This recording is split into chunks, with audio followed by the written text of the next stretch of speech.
Hello everyone, welcome back. അപ്പോൾ കഴിഞ്ഞ ദിവസം ഞാൻ ഷെയർ മാർക്കറ്റിൻ്റെ ഡാർക്ക് സൈഡിനെ കുറിച്ച് 2 വീഡിയോ ചെയ്തിരുന്നു. അപ്പോൾ പല ആൾക്കാർക്ക് അത് യൂസ്ഫുൾ ആയെന്ന് വിചാരിക്കുന്നു. ഇന്ന് അതുപോലത്തെ ഒരു സ്പെഷ്യൽ വീഡിയോ ആണ്. അതായത് ഷെയർ മാർക്കറ്റിൽ വിജയിക്കാൻ കുറുക്ക് വഴികളുണ്ടോ? ഒരുപാട് ആൾക്കാർ അന്വേഷിക്കുന്ന കുറുക്ക് വഴികളാണ്. അപ്പം അതിൻ്റെ ഒരു റിയാലിറ്റിയാണ് ഞാൻ ഇന്ന് പറയാൻ പോകുന്നത്. അപ്പോൾ താല്പര്യമുള്ള ആൾക്കാർക്ക് ഉറപ്പായിട്ടും വീഡിയോ ഫുള്ളായിട്ട് കണ്ടു നോക്കാം. അപ്പോൾ ഫസ്റ്റ് തന്നെ നമ്മൾ കമൻസിൻ്റെ റിയാക്ഷനായിട്ട് തന്നെ നമുക്ക് സംസാരിക്കാം. അതായത് കഴിഞ്ഞ ദിവസം അണ്ണൻ വന്നിട്ടുണ്ടായിരുന്നു. അണ്ണൻ ഒരു യേശുക്രിസ്തുവിൻ്റെ ഫോട്ടോ ഒക്കെ വെച്ചിട്ട് ഒരു മാലാഖയെ പോലെ വന്നിട്ട് കുറച്ച് കമൻറ്റൊക്കെ നമ്മുടെ വീഡിയോയിൽ പറഞ്ഞായിരുന്നു. അതായത് 20 പോയിന്റ് കൺഫേം ആയിട്ട് കിട്ടുന്ന സ്ട്രാറ്റജീസ് ഒക്കെ ഉണ്ട്. ടിപ്പ് മേക്കേഴ്സിനെ ഒന്ന് ഫോളോ ചെയ്യരുത്. അതുമാത്രമല്ല, ഇതുപോലത്തെ വീഡിയോ കണ്ട് സമയം കളയേണ്ട ആവശ്യമില്ല.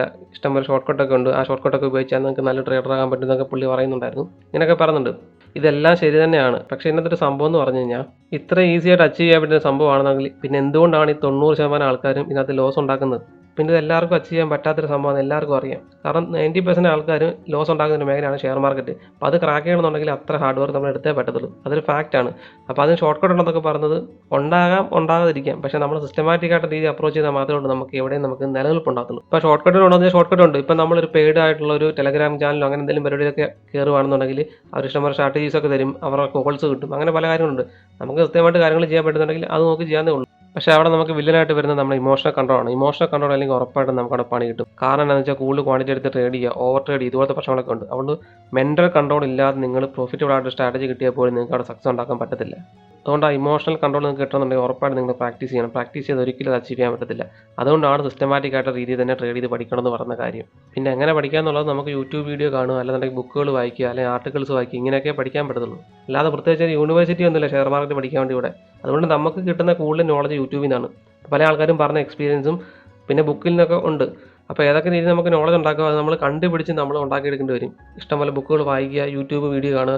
പിന്നെ കമ്പാരിറ്റീവ്ലി ബുക്കൊക്കെ വായിക്കുന്നതൊക്കെ എളുപ്പമാണ് യൂട്യൂബ് വീഡിയോസൊക്കെ കാണുന്നത്. കാരണം ഒരു ബുക്ക് നമ്മൾ അത്രയും ബുദ്ധിമുട്ടിയിരുന്ന് വായിക്കാൻ അത്രയും ടൈം എടുക്കും. പക്ഷേ ഒരു വീഡിയോ കാണാൻ നമുക്ക് അത്രയും സമയം വരത്തില്ല.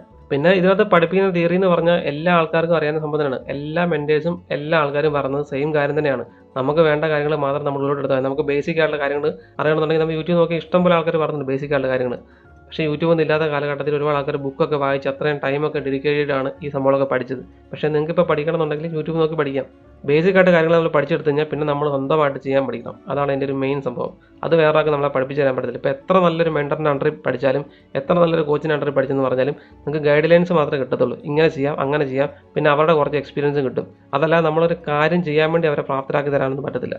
പിന്നെ ഷോർട്ട് കട്ടുകൾ എന്ന് പറയുന്നൊരു സംഭവമുണ്ട്. ഷോർട്ട് കട്ടുകൾ ഉപയോഗിച്ചുള്ള ഏറ്റവും വലിയ കുഴപ്പമെന്ന് വെച്ചാൽ അവിടെ നമ്മുടെ സൈക്കോളജി അത്ര കറക്റ്റായി വരണമെന്നില്ല. നമുക്ക് ആ ഗ്രീഡ് എന്നുള്ള സംഭവമൊക്കെ ഉണ്ട്. ആ ഗ്രീഡൊക്കെ നമ്മുടെ മനുഷ്യൻ്റെ ഉള്ളിലുള്ള സംഭവമാണ്. കാരണം പൈസ ഉണ്ടാക്കണം എന്നുള്ളൊരു ആഗ്രഹത്തോടെയാണ് പല ആൾക്കാരും ഷെയർ മാർക്കറ്റിലോട്ട് വരുന്നത്. അപ്പോൾ ആ ഒരു ഗ്രീഡ് നമുക്ക് എപ്പോഴാണ് കൂടുക കുറയുന്നതെന്ന് പറയാൻ പറ്റത്തില്ല. അപ്പോൾ നമ്മൾ ഷോർട്ട് കട്ടുകളാണ് യൂസ് ചെയ്യുന്നതെന്നുണ്ടെങ്കിൽ നമുക്ക് ആ ഒരു മെൻ്റൽ കൺട്രോൾ ഭയങ്കരമായിട്ട് നഷ്ടപ്പെട്ടു പോകാൻ സാധ്യതയുണ്ട്. അപ്പോൾ ആ ഇമോഷണൽ കൺട്രോൾ കൊണ്ടുവരുന്നുണ്ടെങ്കിൽ നമ്മൾ സിസ്റ്റമാറ്റിക്കായിട്ട് കാര്യങ്ങൾ അപ്രോച്ച് ചെയ്ത് മാത്രമേ പറ്റത്തുള്ളൂ. അല്ലാതെ ടെക്നിക്കൽ സൈഡ് മാത്രം പഠിച്ച് നമുക്കതുകൊണ്ട് അത്ര ബെനിഫിറ്റ് ഉണ്ടാകുമെന്ന് പറയാൻ പറ്റത്തില്ല. കാരണം പല ആൾക്കാരും ചോദിച്ചു നോക്കിയാൽ മതി. പല ആൾക്കാരും തുടക്കത്തിലൊക്കെ നല്ല ലാഭമൊക്കെ ഉണ്ടാക്കിയിട്ട് നമ്മൾ ഏതൊരു മൊമെൻറ്റിൽ ഇഷ്ടംപോലെ പൈസ കൊണ്ട് കളഞ്ഞ ആൾക്കാരുണ്ട്, ഇഷ്ടംപോലെ ഉണ്ട്. അപ്പോൾ അവർക്കാർക്കും ഇതൊന്നും ചെയ്യാൻ അറിയാൻ പാടത്തോണ്ടല്ല. കിട്ടിയോ? എല്ലാവർക്കും ട്രേഡ് ചെയ്യാൻ അറിയാം. നല്ല പ്രോഫിറ്റബിളായിട്ട് ഇഷ്ടംപോലെ സ്ട്രാറ്റജി കൊണ്ടുവരുന്ന ആൾക്കാരൊക്കെ ഉണ്ട്. ഇഷ്ടംപോലെ സ്ട്രാറ്റജി കിട്ടും. പക്ഷേ അത് നമുക്ക് വർക്കാകാത്തത് എന്തുകൊണ്ടാണെന്ന് വെച്ചാൽ നമ്മുടെ ഇമോഷണൽ ബാലൻസ് നമുക്ക് ഇല്ലാത്തതാണ് നമുക്കത് വർക്കാകാത്തത്. ഇപ്പം പ്രോഫിറ്റ് വളരെ സ്ട്രാറ്റജി ഒരാൾക്ക് കിട്ടി, അയാൾക്ക് ഇമോഷണൽ ബാലൻസ് ഇല്ലെന്നുണ്ടെങ്കിൽ അയാളത് മിസ്യൂസ് ചെയ്യാനും ഒരുപാട് പൈസയൊക്കെ ഇറക്കി റാൻഡമായിട്ട് ട്രേഡ് എടുക്കാനൊക്കെ ഉള്ള സാധ്യത വളരെ കൂടുതലാണ്. അപ്പോൾ ആ കൺട്രോൾ വരുത്താനും മറ്റു കാര്യങ്ങളൊക്കെയാണ് നമ്മൾ പ്രാക്ടീസ് ചെയ്യണമെന്ന് പറഞ്ഞത്. അപ്പോൾ ആ ഒരു പ്രാക്ടീസ് എന്ന് പറഞ്ഞത് ശരിക്കും പറഞ്ഞാൽ നമ്മൾ ചെയ്തേ പറ്റത്തുള്ളൂ. പക്ഷേ അത് നിർബന്ധമായിട്ടും പറയേണ്ട കാര്യമൊന്നുമില്ല. നമ്മൾ എക്സ്പീരിയൻസ് എന്നാണ് പറഞ്ഞത്. നമുക്ക് തുടക്കത്തിൽ അത്ര വലിയ ഇമോഷണൽ കൺട്രോളൊന്നും ഇല്ലായിരുന്നു. അതുകൊണ്ട് നമ്മൾ ഇഷ്ടംപോലെ നഷ്ടങ്ങളൊക്കെ വരുത്തിയിട്ടുണ്ട്. അപ്പോൾ നമ്മുടെ എക്സ്പീരിയൻസ് പറയുമ്പോഴത്തേക്കും പല ആൾക്കാരും ഇങ്ങനൊന്നും പോരാ, ഈസി ആയിട്ട് ചെയ്യാൻ പറ്റുന്നൊക്കെ പറയുമ്പോഴത്തേക്കും ചെയ്ത് ഒരു കുഴപ്പമില്ല. പിടിയിട്ട് നമ്മുടെ ആളുടെ പൈസയും പോകുന്നില്ല, അവനവൻ്റെ പൈസ തന്നെ പോകുമ്പോഴത്തേക്കും അവനവൻ തന്നെ മനസ്സിലായിക്കൊള്ളു. അപ്പോൾ ലോകത്ത് എന്ത് പരിപാടി ചെയ്യാനാണെങ്കിലും അതിനെല്ലാം ഷോർട്ട് കട്ടുകളുണ്ട്, അത് ചെയ്യുന്ന ആൾക്കാരും ഉണ്ട്. പക്ഷേ നമ്മൾ തന്നെ ചെയ്ത് സക്സസ് ഉണ്ടാക്കണമെന്ന് മറ്റൊരാൾ പറയുമ്പോൾ നമ്മളത് പൂർണ്ണമായിട്ട് ഉള്ളിലോട്ട് എടുക്കേണ്ട ആവശ്യമൊന്നുമില്ല. നമുക്ക് എന്താണോ ശരിയെന്ന് തോന്നുന്നു അത് ചെയ്യുക. എനിക്കിത് പഠിച്ചിട്ട് അതിനകത്ത് പൈസ ഉണ്ടാക്കാൻ മതി എന്ന് പറഞ്ഞാൽ നമ്മൾ പഠിക്കുക, അത്രേ ഉള്ളൂ. ഷോർട്ട് കട്ടിലൂടെ പൈസ ഉണ്ടാക്കാൻ വെച്ചാൽ ഷോർട്ട് കട്ട് ചെയ്യുക, അത്രേ ഉള്ളൂ. ആരും ഇവിടെ നിർബന്ധിക്കുന്നൊന്നുമില്ല ഒരു കാര്യത്തിനും. പിന്നെ നമ്മളൊരു കോമൺ സെൻസ് നമ്മൾ ആലോചിച്ച് നോക്കുക. കാരണം ഇവിടെ നമുക്ക് ഇമോഷണലി ഒരുപാട് പ്രശ്നം ഉണ്ടാക്കുന്ന ഒരു മേഖലയാണ് ട്രേഡിംഗ് എന്ന് പറഞ്ഞത്. കാരണം ഇമോഷൻസ് ആണ് ഇവിടെ ഏറ്റവും വലിയ പ്രശ്നം ഉണ്ടാക്കുന്നത്. അപ്പം ഇമോഷൻസിന് ഒരു പിടിവള്ളി ഇടാതെ നമ്മൾ ട്രേഡിങ്ങിലോട്ട് വരാൻ വെച്ചാൽ നമ്മുടെ പൈസ പോകാനുള്ള സാധ്യത വളരെ കൂടുതലാണ്. ഈ കാര്യം മനസ്സിലാക്കാൻ വേണ്ടി നമുക്ക് ബിരുദാനന്തര ബിരുദമൊന്നും വേണ്ട, ജസ്റ്റ് ഒരു കോമൺ സെൻസ് മാത്രം മതി. ഇമോഷണലി നമ്മൾ അത്രയും ഡ്രെയിൻ ആകുന്നൊരു സ്ഥലത്ത് നമുക്കൊരു മെൻ്റൽ കൺട്രോൾ വരുത്താൻ പറ്റിയില്ലെന്നുണ്ടെങ്കിൽ സ്വാഭാവികമായിട്ട് നമ്മുടെ ഡിസിഷൻസ് അവിടെ തെറ്റും. അത് വളരെ കോമൺ സെൻസ് ഉള്ള ഏതൊരാൾക്കും മനസ്സിലാക്കാൻ പറ്റുന്ന ഒരു കാര്യമാണ്. പിന്നെ എൻ്റെ വീഡിയോസിനകത്ത് കൂടുതലും ഞാൻ പറഞ്ഞത് എൻ്റെ എക്സ്പീരിയൻസ് ഒക്കെയാണ് ഞാൻ ഷെയർ ചെയ്തത്. ഇങ്ങനെ തന്നെ ചെയ്യണം നിർബന്ധമില്ല. എനിക്ക് അനുഭവിച്ച കാര്യങ്ങളല്ലേ എനിക്ക് പറയാൻ പറ്റുള്ളൂ. ഇപ്പോൾ വേറെ ഒരാൾ പറയുന്നത് അവരുടെ രീതിയിലായിരിക്കും പറഞ്ഞത്. കാരണം ഓരോരുത്തർക്കും ഇൻഡിവിജ്വലായിട്ട് വരുന്ന എക്സ്പീരിയൻസ് വേറെയാണ്. അപ്പോൾ ആ എക്സ്പീരിയൻസ് അനുസരിച്ച് മാത്രമേ ഉള്ളൂ ഓരോരുത്തർക്ക് പറയാൻ പറ്റത്തുള്ളൂ. കാരണം ഓരോരുത്തരും വരുന്ന സാഹചര്യം വേറെ ആയിരിക്കും, ഓരോരുത്തരുടെയും ഫൈനാൻഷ്യൽ സിറ്റുവേഷൻ വേറെ ആയിരിക്കും, അതിനെയൊക്കെ ബേസ് ചെയ്തിരിക്കും ഓരോരുത്തരുടെ എക്സ്പീരിയൻസ്. അപ്പോൾ ഇതിനകത്ത് ശരിയും തെറ്റും അങ്ങനെയുള്ള സംഭവമൊന്നുമില്ല. നമുക്ക് വേണ്ട എന്തൊക്കെയാണോ ഒരാളുടെ വീഡിയോ കാണുമ്പോഴത്തേക്കും നമുക്കതിനകത്ത് എന്തെല്ലാം കാര്യങ്ങൾ പഠിച്ചെടുക്കാൻ പറ്റുമോ അതൊരു ഫിൽറ്റേഡ് ആയിട്ട് നമ്മുടെ ഉള്ളിലോട്ട് എടുക്കുക എന്നുള്ളതാണ് നമുക്ക് ചെയ്യാൻ വേണ്ടി വരും. കാരണം ഇതൊരു വാസ്റ്റ് ആയിട്ടൊരു ഫീൽഡാണ്. ഇവിടെ ഇഷ്ടംപോലെ ട്യൂട്ടേഴ്സ് ഉണ്ട്, ഒരുപാട് ആൾക്കാർ ഇതിനെപ്പറ്റി യൂട്യൂബ് ചെയ്യുന്നുണ്ട്. ഇപ്പോൾ കോടിക്കണക്കിന് യൂട്യൂബ് വീഡിയോ നിങ്ങൾക്ക് കാണാൻ പറ്റും. ഇതെല്ലാം നമുക്ക് പഠിക്കേണ്ട ആവശ്യമുണ്ടോ? അപ്പം നമ്മൾ കൃത്യമായിട്ട് ഫോക്കസ് ചെയ്ത് ഫിൽറ്റർ ചെയ്ത് പഠിക്കുകയാണെന്നുണ്ടെങ്കിൽ നമുക്ക് വളരെ കുറച്ച് എഫേർട്ട് എടുത്തിട്ട് നമുക്ക് നല്ല രീതിയിൽ പ്രോഗ്രസ് ഉണ്ടാക്കിയെടുക്കാൻ പറ്റും. അതാണ് നമ്മൾ ഫോക്കസ് ചെയ്യുന്നത്. അപ്പം നമ്മൾ സ്വന്തമായിട്ട് നല്ലൊരു മെൻറ്ററെ കണ്ടുപിടിക്കുക, ഇന്നയാൾ പറഞ്ഞത് ശരിയാണെന്നുണ്ടെങ്കിൽ അത് കേൾക്കുക, അങ്ങനെ കാര്യങ്ങളൊക്കെ നമ്മൾ ചെയ്യാം. അത്രയൊക്കെ നമുക്ക് ചെയ്യാൻ പറ്റുള്ളൂ. അല്ലാതെ സ്പെസിഫിക് ആയിട്ടൊരു കോഴ്സ് പഠിച്ചിട്ട് നമുക്ക് നാളെ തൊട്ട് അങ്ങ് ലക്ഷങ്ങൾ ഉണ്ടാക്കിയാക്കെന്ന് പറഞ്ഞാൽ നടക്കുന്നൊരു ഫീൽഡല്ല ഷെയർ മാർക്കറ്റ്. ഇതെന്ന് പറയുമ്പോൾ കംപ്ലീറ്റ്ലി നമ്മുടെ ട്രെയിനിങ് ആണ്. നമ്മൾ സെൽഫ് ട്രെയിൻ ചെയ്ത് മാത്രമേ ഉള്ളൂ നമുക്ക് ഇന്നത്തെ സക്സസ് ഉണ്ടാക്കാൻ പറ്റത്തുള്ളൂ. അതായത് നമ്മൾ ആര് പറഞ്ഞാൽ കേട്ടാലും ശരി, ഏത് വീഡിയോ കണ്ടാലും ശരി, അൾട്ടിമേറ്റ്ലി നമ്മൾ പണിയെടുക്കുക, നമുക്കിതിനകത്ത് പ്രോഗ്രസ് ഉണ്ടാക്കിയെടുക്കാൻ പറ്റത്തില്ല. സ്റ്റോക്ക് വാങ്ങുക, വിൽക്കുക, ഓപ്ഷൻസ് വാങ്ങുക, വിൽക്കുക, ശരിക്കും പറഞ്ഞാൽ എത്രയേ ഉള്ളൂ ഷെയർ മാർക്കറ്റ്. വാങ്ങുക, വിൽക്കുക, എത്രയല്ലേ ഉള്ളൂ. അപ്പോൾ ഈ വാങ്ങുക വിൽക്കുന്നതിനിടയ്ക്ക് നടക്കുന്ന കുറേ പരിപാടികളുണ്ട്. ആ പരിപാടികളാണ് നമ്മൾ പഠിക്കുന്നത്. പിന്നെ ഒരുപാട് ആൾക്കാർ പറഞ്ഞിട്ടുണ്ട്, ഇപ്പോൾ ട്രേഡിങ്ങിനാണെങ്കിലും ഷെയർ മാർക്കറ്റിൽ ഇൻവെസ്റ്റ് ചെയ്യുന്ന ആൾക്കാരാണെങ്കിലും ഫേമസ് ആയിട്ട് വലിയ ആൾക്കാർ പറഞ്ഞത്, ഇവരെല്ലാം പറഞ്ഞത് 90% ഇമോഷനാണെന്നാണ് പറഞ്ഞത്. അതായത് 90% സൈക്കോളജിയാണ്. അപ്പോൾ അവരത്രയും എക്സ്പീരിയൻസ്ഡ് ആയിട്ടുള്ള ആൾക്കാർ പറയുന്നത് വെറുതെ ആയിരിക്കത്തില്ലോ. അപ്പോൾ അതും ഒരു കോമൺ സെൻസ് ആണ്, ചിന്തിച്ച് നോക്കിയാൽ മതി. ഇപ്പോൾ ഒരു 19 വർഷമായിട്ട് ഈ ഫീൽഡിൽ നിൽക്കുന്ന ആൾക്കാർ ഇമോഷൻസിന് അത്ര ഒരു പ്രാധാന്യമുള്ളൊരു സ്ഥലമാണ് ഷെയർ മാർക്കറ്റ് എന്ന് പറയുന്നത് വെറുതെ ആയിരിക്കത്തില്ലല്ലോ. അവർക്ക് അത്ര എക്സ്പീരിയൻസ് ഉണ്ട്. അപ്പോൾ അവരുടെ എക്സ്പീരിയൻസ് നമുക്ക് തള്ളിക്കളയാൻ പറ്റത്തില്ല. പിന്നെ ചില ആൾക്കാർ പറയുന്നുണ്ട് അവരുടെ ഇമോഷണൽ പ്രശ്നങ്ങൾ കാരണം തന്നെ അവർ ഒരുപാട് നഷ്ടങ്ങൾ അവർ ഉണ്ടാക്കിയിട്ടുണ്ട്. അപ്പോൾ നമുക്ക് ടെക്നിക്കലി നമുക്ക് നല്ല രീതിയിൽ പൈസ ഉണ്ടാക്കാൻ പറ്റും. പക്ഷേ നമ്മുടെ ഇമോഷൻസിന് പുറത്തൊരു കൺട്രോൾ ഇല്ലെന്നുണ്ടെങ്കിൽ നമ്മൾ ഉണ്ടാക്കിയ പൈസ എപ്പോഴാണെങ്കിലും നമുക്ക് നഷ്ടപ്പെടാനുള്ള സാധ്യത കൂടില്ല. അതായത് ചിട്ടയായ ഒരു ലൈഫ് സ്റ്റൈൽ നമുക്ക് ഉണ്ടെങ്കിൽ മാത്രമേ ഉള്ളൂ നമുക്ക് പണത്തിൻ്റെ കാര്യങ്ങളിൽ കുറച്ചുകൂടെ നല്ല രീതിയിൽ ഹാൻഡിൽ ചെയ്യാൻ പറ്റത്തുള്ളൂ. അതിപ്പോൾ ട്രേഡിംഗ് ആയിക്കോട്ടെ, ബിസിനസ് ആയിക്കോട്ടെ, എന്ത് വേണം ആയിക്കോട്ടെ, നിങ്ങൾക്ക് ഒരുപാട് പൈസ നിങ്ങൾക്ക് നിങ്ങളുടെ അതിലോട്ട് വരുന്നുണ്ടെങ്കിൽ നിങ്ങൾക്ക് അവിടെ ഡിസിപ്ലിൻ ഇല്ലെങ്കിൽ ഉറപ്പായിട്ട് നിങ്ങൾ ആ പൈസ മൊത്തം ആവശ്യമില്ല സ്ഥലങ്ങളെല്ലാം കൊണ്ട് ചിലവാക്കാനുള്ള സാധ്യത കൂടുതലല്ലേ. നമുക്ക് അതിൻ്റെ ഒരു കൺട്രോൾ ഉണ്ടാകത്തില്ല. ഇപ്പോൾ ട്രേഡിങ്ങിൽ അതുപോലെയാണ്. അപ്പോൾ ആ മണിയായിട്ടുള്ള അറ്റാച്ച്മെൻറ്റ് നമ്മളിവിടെ കുറച്ചൊരു കൺട്രോളിലാക്കണം. അതൊക്കെയാണ് ട്രേഡിങ്ങിൽ ഒരു സക്സസ് ഉണ്ടാക്കുന്ന സംഭവം. അല്ലാതെ സ്ട്രാറ്റജി കിട്ടാനോ ട്രേഡിങ് ചെയ്യാനൊന്നും വലിയ ബുദ്ധിമുട്ടൊന്നുമില്ല ഈ നാട്ടിൽ. നമുക്ക് ചെയ്യാൻ പറ്റുന്ന കാര്യങ്ങൾ വൃത്തിയായിട്ട് ചെയ്യാൻ പറ്റണം, നമുക്ക് ഡിസിപ്ലിൻ ആയിട്ട് ചെയ്യാൻ പറ്റണം. അവിടെയൊക്കെയാണ് നമ്മൾ ഇമ്പ്രൂവ്മെൻറ്റ് കൊണ്ടുവരേണ്ടത്.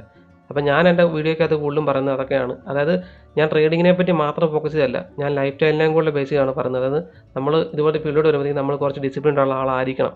എന്നാൽ മാത്രമേ ഉള്ളൂ നമുക്കത് ഭാവിയിൽ പ്രോഗ്രസ് ഉണ്ടാക്കിയെടുക്കാൻ പറ്റത്തുള്ളൂ. അപ്പോൾ ഒരു സെൽഫ് ഡെവലപ്മെൻറ്റ് അതുകൊണ്ടാണ് ഞാൻ ഇതിനകത്ത് പറയുന്നത്. ഇപ്പോൾ എൻ്റെ എക്സ്പീരിയൻസും നമുക്ക് പറ്റുള്ള മണ്ടത്തരങ്ങളും നമുക്ക് എന്തൊക്കെ കാര്യങ്ങൾ ചെയ്തിട്ടാണ് നമുക്ക് ഇതിനകത്ത് ലാഭം ഉണ്ടാക്കിയെടുക്കാൻ പറ്റിയത്, അതിൻ്റെ കുറച്ച് എക്സ്പീരിയൻസും അങ്ങനത്തെ കാര്യങ്ങളൊക്കെയാണ് നമുക്കറിയാവുന്ന കാര്യങ്ങളാണ് ഞാൻ ഇതിനകത്ത് പറയുന്നത്. അപ്പോൾ അത് തെറ്റോ ശരിയോ ഒന്നും പറയാൻ പറ്റില്ല, അത് ഓരോരുത്തരുടെ പെർസ്പെക്റ്റീവാണ്. ഒരാൾ പറയുന്ന കാര്യം തെറ്റാണോ ശരിയാണെന്നുള്ളത് അത് ഓരോരുത്തരുടെ പെർസ്പെക്റ്റീവാണ്. അപ്പം നിങ്ങൾ എന്തൊക്കെയാണോ പഠിക്കാൻ ആഗ്രഹിക്കുന്നത് ആ കാര്യങ്ങൾ മാത്രം നിങ്ങൾ ഫിൽറ്റർ ചെയ്ത് നിങ്ങളുടെ ഉള്ളിലോട്ട് എടുക്കുക. അപ്പോൾ നിങ്ങൾക്ക് സൈക്കോളജിക്കൽ ബേസിലാണ് നിങ്ങൾക്ക് പ്രോഗ്രസ് ഉണ്ടാക്കിയെടുക്കുന്നുണ്ടെങ്കിൽ നിങ്ങൾ സൈക്കോളജിക്കലായിട്ടുള്ള കാര്യങ്ങളാണ്. പക്ഷേ എല്ലാ വീഡിയോസും കാണുന്ന കാര്യങ്ങൾ അതുപോലെ നിങ്ങൾ ചെയ്യാൻ പറ്റണമെന്നില്ല. പല ആൾക്കാരും പല രീതിയിലായിരിക്കും കാര്യങ്ങൾ പറഞ്ഞത്, കാരണം അവരുടെ എക്സ്പീരിയൻസ് ആയിരിക്കും അവർ ഷെയർ ചെയ്യുന്നത്.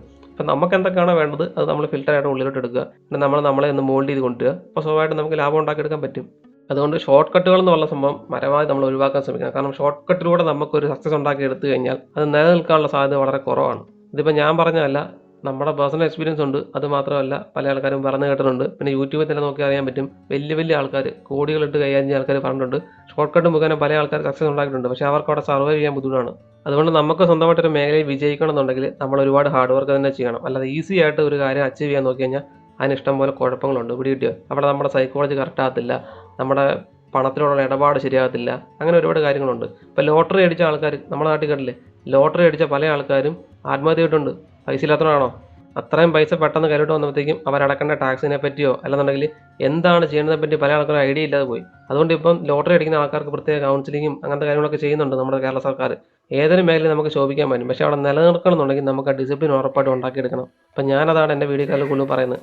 നിങ്ങൾ ട്രേഡ് ചെയ്യുകയോ പൈസ ഉണ്ടാക്കുന്നതൊക്കെ ഓരോരുത്തരുടെ പേഴ്സണലായിട്ട് കാര്യമാണ്. പക്ഷേ നമ്മൾ സിസ്റ്റമാറ്റിക് ആയിട്ട് പല കാര്യങ്ങൾ അപ്രോച്ച് ചെയ്താൽ നമുക്ക് അവിടെ സക്സസ് ഉണ്ടാവുകയും ചെയ്യും. ആ സക്സസ് നമുക്ക് നിലനിർത്താനും പറ്റും.